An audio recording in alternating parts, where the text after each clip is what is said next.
ఫండ్స్‌లో మనకి different categories ఉంటాయన్నమాట. ఈ డిఫరెంట్ కేటగరీస్‌లో మనము ఆల్మోస్ట్ లార్జ్ క్యాప్ అంటే ఏమిటి, మిడ్ క్యాప్ అంటే ఏమిటి, స్మాల్ క్యాప్ అంటే ఏమిటి, ఇండెక్స్ ఫండ్స్ అంటే ఏమిటి, ఈఎల్ఎస్ఎస్ అంటే ఏమిటి ప్రతిదీ డిస్కస్ చేశామన్నమాట. ఈ వీడియోలో నేను హైబ్రిడ్ మ్యూచువల్ ఫండ్స్ అంటే ఏమిటి, హైబ్రిడ్‌లో ఎన్ని రకాల మ్యూచువల్ ఫండ్స్ ఉన్నాయి, ఇప్పుడు అంటే నేను వీడియో రికార్డ్ చేసే టయానికి top three hybrid mutual funds ఏవి బెస్ట్గా పర్ఫామ్ చేస్తున్నాయి అనేది ఈ వీడియోలో మనము క్లియర్గా డిస్కస్ చేస్తామన్నమాట. ఈ హైబ్రిడ్ మ్యూచువల్ ఫండ్స్ ఎవరికి సూటబుల్ అనేది కూడా మనం ఈ వీడియోలో డిస్కస్ చేస్తామన్నమాట. ఇవన్నీ క్లియర్ కట్గా ఈ వీడియోలో డిస్కస్ చేస్తాం కాబట్టి నేను స్క్రీన్ షేర్ చేసి మీకు ప్రతిదీ ఇక్కడ ఎక్స్ప్లెయిన్ చేస్తాను అనమాట. Okay, let's go for the video. Friend, మీరు నా స్క్రీన్ చూస్తూ ఉన్నారనమాట.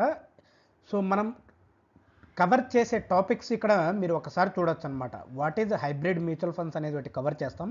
అంటే హైబ్రిడ్ మ్యూచువల్ ఫండ్స్ అంటే ఏమిటి, types of hybrid mutual funds మనకు 6 టైప్స్ ఉన్నాయన్నమాట. ఆ 6 టైప్స్ అనేది కవర్ చేస్తాం. తర్వాత టాప్ 3 హైబ్రిడ్ మ్యూచువల్ ఫండ్స్ 2024లో మనకి టాప్ 3గా పర్ఫామ్ చేసే హైబ్రిడ్ మ్యూచువల్ ఫండ్స్ అవేంటివో మనం ఒకసారి చూద్దాం. ఇది రికమెండేషన్ కాదు, జస్ట్ ఎడ్యుకేషన్ పర్పస్.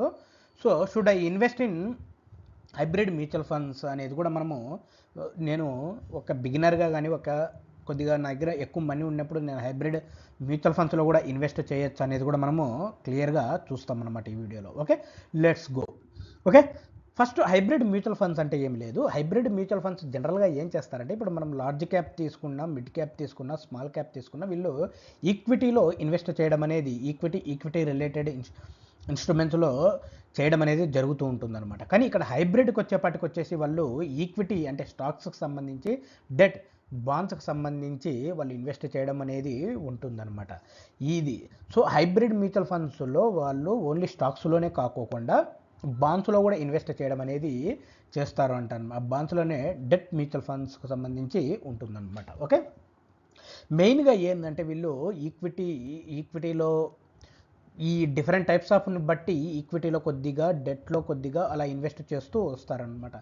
వీళ్ళ main target, hybrid mutual funds main target వచ్చేసి గ్రోత్ అండ్ స్టెబిలిటీ అనమాట. బోత్ గ్రోత్ అండ్ స్టెబిలిటీ అనమాట. కాబట్టి హైబ్రిడ్ మ్యూచువల్ ఫండ్స్ అనేది బ్యాలెన్స్డ్గా ఉంటాయన్నమాట. బ్యాలెన్స్డ్గా ఎందుకు, ఇక్కడ స్టాక్స్లో పెడతారు, ఇక్కడ డెట్లో పెడతారు. కాబట్టి ఇవి ఎక్కువగా మనకి వచ్చేసి బ్యాలెన్స్డ్గా ఉండడం అనేది ఉంటుందన్నమాట. ఇప్పుడు మీకు హైబ్రిడ్ మ్యూచువల్ ఫండ్స్ అంటే అర్థమైంది కదా. సో టైప్స్ ఆఫ్ చూద్దాం అన్నమాట. టైప్స్ మనకు 6 టైప్స్ ఉంటాయన్నమాట. ఇందులో ఫస్ట్ వచ్చేసి equity oriented hybrid mutual funds అనమాట.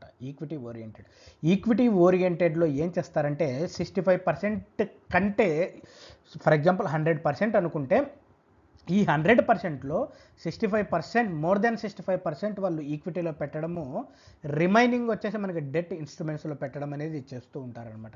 ఇది ఎవరికి సూటబుల్ అంటే, ఎవరన్నా అంటే రిస్క్ అట్లా ఎక్కువగా కానీ తక్కువగా లేకుండా మధ్యలో తీసుకుంటుంటారు కదా, వాళ్ళకు equity oriented hybrid mutual funds useful అనమాట. ఓకే, మీరు రిస్క్ను బట్టి మీరు ఏ టైప్ ఆఫ్ హైబ్రిడ్ మ్యూచువల్ ఫండ్స్లో ఇన్వెస్ట్ చేయొచ్చో ఈ వీడియోలో మీరు క్లియర్గా చూడొచ్చు అనమాట. ఓకే, ఈక్విటీ ఓరియంటెడ్లో ఏం చేస్తుంది, 65% ఈక్విటీలో, రిమైనింగ్ డెట్లో పెడతారనమాట. మోర్ దెన్ 65 ఉంటుంది. Okay, next debt oriented hybrid mutual fund. Debt more than 60 to 65% డెట్లో పెడతారు, రిమైనింగ్ ఈక్విటీస్లో పెడతారు. ఇది వచ్చేసి రెగ్యులర్గా ఎవరికి యూజ్ఫుల్ అయితే, రెగ్యులర్ ఇన్కమ్ అనేది చూస్తూ ఉంటారు కదా. సో రెగ్యులర్ ఇన్కమ్ అంటే మరీ ఎక్కువ కాకుండా మినిమల్ ఇన్కమ్ చూసే వాళ్ళకు డెట్ అనేది యూజ్ఫుల్ అనమాట. ఓకే, డెట్లో ఎక్కువ పర్సెంటేజ్ ఉంటుందన్నమాట. నెక్స్ట్ బ్యాలెన్స్డ్ అడ్వాన్స్ ఫండ్స్, దీన్ని మనం ఏమంటారంటే డైనమిక్ అసెట్ అలొకేషన్ ఫండ్స్ అని కూడా అంటూ ఉంటారనమాట. ఇది వచ్చేసి మనకి ఏ విధంగా ఉంటుందంటే, సో వాళ్ళు డైనమిక్ అంటే ఏంటంటే, వాళ్ళు జనరల్గా ఏంటంటే మార్కెట్ సిచ్యువేషన్ని బట్టి వాళ్ళు చేంజ్ చేస్తూ ఉంటారు. అంటే కొద్ది శాతం ఈక్విటీలో పెట్టడము, కొద్ది శాతం డెట్లో పెట్టడము. ఇప్పుడు డెట్కి సంబంధించి బాండ్స్కి సంబంధించి పడిపోతున్నాయంటే ఆ డబ్బు తీసుకొచ్చి మళ్ళీ ఈక్విటీలో కొద్దిగా పెంచడం, స్టాక్స్ పడిపోతున్నాయంటే డెట్లో పెట్టడం, ఇలా చేస్తూ ఉంటారనమాట. ఓకే, ఇలా ఈ విధంగా చేసేదాన్ని బ్యాలెన్స్డ్ అడ్వాంటేజ్ ఫండ్స్ అని అంటారనమాట. దాన్ని ఏమంటారంటే డైనమిక్ అసెట్ అలొకేషన్ అంటారనమాట.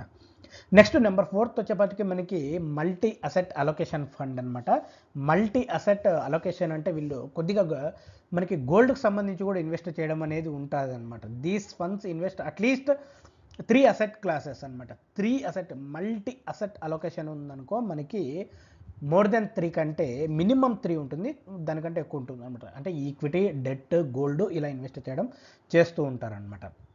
ఓకే, ఇలా చేయడం వల్ల ఏంటంటే వాళ్ళకు మెయిన్గా డిఫరెంట్ అసెట్ నుండి డిఫరెంట్ ఇన్కమ్ వచ్చేసి బ్యాలెన్స్డ్గా గ్రోత్గా ఉంటుందన్నమాట. కాబట్టి మల్టీ అసెట్ అలొకేషన్ ఫండ్స్ అనేది చూస్తూ ఉంటారు.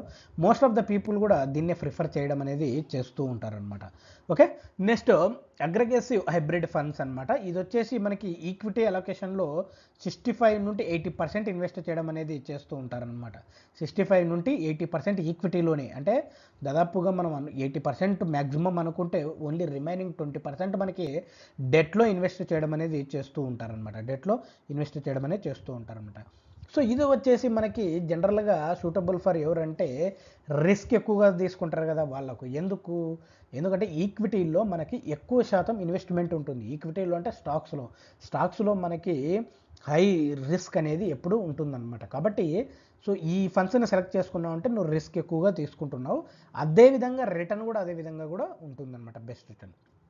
నెక్స్ట్ నెంబర్ 6 అండ్ లాస్ట్ మనకు వచ్చేసి కన్జర్వేటివ్ హైబ్రిడ్ ఫండ్స్ అనమాట. ఈ ఫండ్స్ వచ్చేసి మనకి డెట్ అలొకేషను 75-90% ఉంటుంది. 75-90% అనమాట. ఇది వచ్చేసి ఎవరైతే లెస్ రిస్క్ తీసుకుంటారో, చాలా తక్కువ రిస్క్ తీసుకుంటారో వాళ్ళకు సూటబుల్ అనమాట. చూచారు కదా ఫ్రెండ్స్, మనము ఈ సిక్స్ కేటగిరీస్ మీరు కరెక్ట్గా అర్థం చేసుకుంటే ఇప్పుడు మనం టాప్ 3 మ్యూచువల్ ఫండ్స్ అనేది ఒకసారి చూద్దామన్నమాట. సో ఈ టాప్ 3 హైబ్రిడ్ మ్యూచువల్ ఫండ్స్ 24లో ఏది ఎక్కువ శాతం బాగా పర్ఫామ్ చేస్తుందో అనేది కూడా మనం చూద్దామన్నమాట. ఇందులో మనకి ఫస్ట్ కేటగిరీకి వచ్చేపాటికి ICICI Prudential equity and debt fund aggressive. చూడండి, అగ్రిగేసివ్ హైబ్రిడ్ మ్యూచువల్ ఫండ్స్ చెప్పాను 65-80% వాళ్ళు ఈక్విటీలో ఇన్వెస్ట్ చేస్తే రిమైనింగ్ వచ్చేసి డెట్ ఇన్స్ట్రుమెంట్స్లో ఇన్వెస్ట్ చేస్తారు. ఇది ఎవరికి సూటబుల్ అంటే ఎవరైతే మనకి హై రిస్క్ తీసుకుంటారో వాళ్ళకనమాట.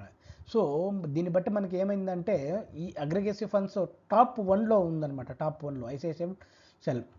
వీళ్ళు ఇన్వెస్ట్మెంట్ స్ట్రాటజీ మనం ఒకసారి చూస్తే వాళ్ళు large cap, mid cap, small cap of stock equity. So ఈక్విటీలో 65-80% కదా, అంటే వాళ్ళు ఏంటంటే large cap, mid cap, small క్యాప్లో ఇన్వెస్ట్ చేయడం జరిగింది. అదేవిధంగా కార్పొరేట్ బాండ్స్, అంటే మనకి డెట్కి సంబంధించి corporate bonds, government securities and money marketing instruments ఇలా ఇన్వెస్ట్ చేయడం అనేది జరిగిందనమాట.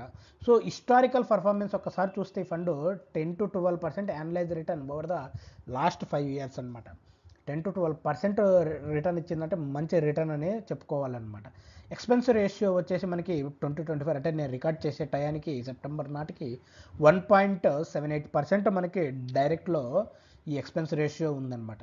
రిస్క్ ఫ్యాక్టర్ వచ్చేసి మోడరేట్ టు హై రిస్క్. చెప్పాను కదా, అగ్రిగేసివ్ ఫండ్స్, హైబ్రిడ్ ఫండ్స్ నువ్వు ఏదైతే సెలెక్ట్ చేసుకుంటున్నావో అవి వచ్చేసి మనకి హై రిస్క్ సంబంధించి ఉంటుందన్నమాట. ఓకే, సూటబుల్ ఫర్ ఎవరైతే మనకు క్యాపిటల్ గ్రోత్ లాంగ్ టర్మ్, ఎందుకంటే ఈక్విటీలో పెట్టావంటే, ఈక్విటీ మ్యూచువల్ ఫండ్స్లో పెట్టావంటే నువ్వు ఎక్స్పెక్ట్ చేసుకోవాల్సినది లాంగ్ టర్మ్కే అనమాట, లాంగ్ టర్మ్కే. Okay, next HDFC hybrid equity mutual funds number 2 category. ఇది కూడా మనకి అగ్రిగేసివ్ హైబ్రిడ్ ఫండ్స్లోనే ఉంది. సో మీకు ఆల్రెడీ చెప్పాను 65-80% ఉంటుంది. సో ఈ వీళ్ళు వచ్చేసి 65-75% మాత్రమే ఈ ఈక్విటీకి సంబంధించి రిమైనింగ్ డెట్ అలొకేషన్కి సంబంధించి చేశారనమాట. సో వీళ్ళు వచ్చేసి మనకి సేమ్ లార్జ్ క్యాప్, మిడ్ క్యాప్లో, వీళ్ళు స్మాల్ క్యాప్లో ఇన్వెస్ట్ చేయట్లేదు. తర్వాత హై రేటెడ్ కార్పొరేట్ బాండ్స్లోను, గవర్నమెంట్ సెక్యూరిటీలోను వీళ్ళు ఇన్వెస్ట్ చేయడం జరిగింది. మనకి హిస్టారికల్ పర్ఫార్మెన్స్ చూస్తే 9-11% 5 years over the annualised return అనేది మనకి ఇచ్చిందనమాట. అదేవిధంగా ఎక్స్పెన్స్ రేషియో 1.81% ఉంది మనకి 2024 నాటికి. రిస్క్ ఫ్యాక్టర్ వచ్చేసి మోడరేట్ టు హై రిస్క్ ఉంటుంది అగ్రిగేసివ్ ఫండ్స్ కాబట్టి. ఇది సూటబుల్ ఫర్ ఎవరైతే మనకి హై రిస్క్ తీసుకుని high returns for long term తీసుకుంటారో వాళ్ళకు సూటబుల్ అనమాట. ఓకే, నెక్స్ట్ నెంబర్ 3 మనకి ఎస్బీఐ ఈక్విటీ హైబ్రిడ్ ఫండ్. ఇది కూడా మనకి అగ్రిగేసివ్ హైబ్రిడ్ ఫండ్కి వచ్చింది. సో సేమ్ కేటగిరీ, వీళ్ళు వచ్చేసి లార్జ్ క్యాప్ అండ్ మిడ్ క్యాప్లో ఇన్వెస్ట్ చేయడం జరిగింది. డెట్ అలొకేషన్కి సంబంధించి గవర్నమెంట్ సెక్యూరిటీస్లో వీళ్ళు మేజర్గా, తర్వాత కార్పొరేట్ బాండ్స్ అండ్ మనీ మార్కెటింగ్లో తర్వాత చేయడం అనేది చేశారనమాట. హిస్టారికల్ పర్ఫార్మెన్స్ మనం ఒకసారి చూస్తే 8-10% అనలైజ్ రిటర్న్స్ చేశారు. ఎక్స్పెన్స్ రేషియో 1.7% మనకి ఉంది. రిస్క్ ఫ్యాక్టర్ ఎప్పుడు అగ్రిగేసివ్ ఫండ్స్ కాబట్టి హై రిస్క్ అనేది ఉంటుంది. ఎవరైతే లాంగ్ టర్మ్ గోల్స్‌కు ఉంటారో వాళ్ళకు సూటబుల్ అనమాట. చూసారు కదా! సో, మనకి టాప్ 3లో మనకు సంబంధించి అగ్రిగేసివ్ హైబ్రిడ్ ఫండ్స్ ఉన్నాయి. ఎందుకంటే వీళ్ళు అగ్రిగేసివ్ హైబ్రిడ్ ఫండ్స్‌లో వీళ్ళు మెజారిటీ మనకి ఈక్విటీలో ఇన్వెస్ట్ చేయడం చేస్తూ ఉంటారు కదా!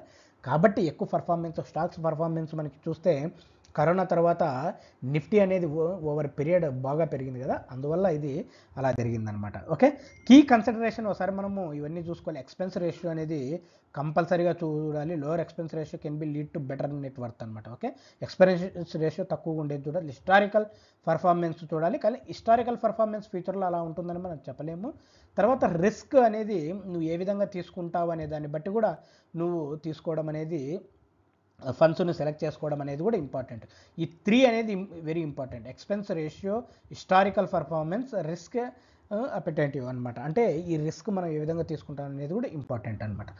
సో, ఫ్రెండ్స్ చూసారు కదా! ఈ హైబ్రిడ్ ఫండ్స్ అంటే ఏమిటి? టైప్ ఆఫ్ హైబ్రిడ్ ఫండ్స్ అన్నీ క్లియర్‌గా మీకు అర్థమై ఉంటాయి. ఇలాంటి అప్డేట్స్ కోసం మీరు మన ఛానల్‌ని సబ్స్క్రైబ్ చేసి సపోర్ట్ చేయాలి. Thank you friends. Thank you all.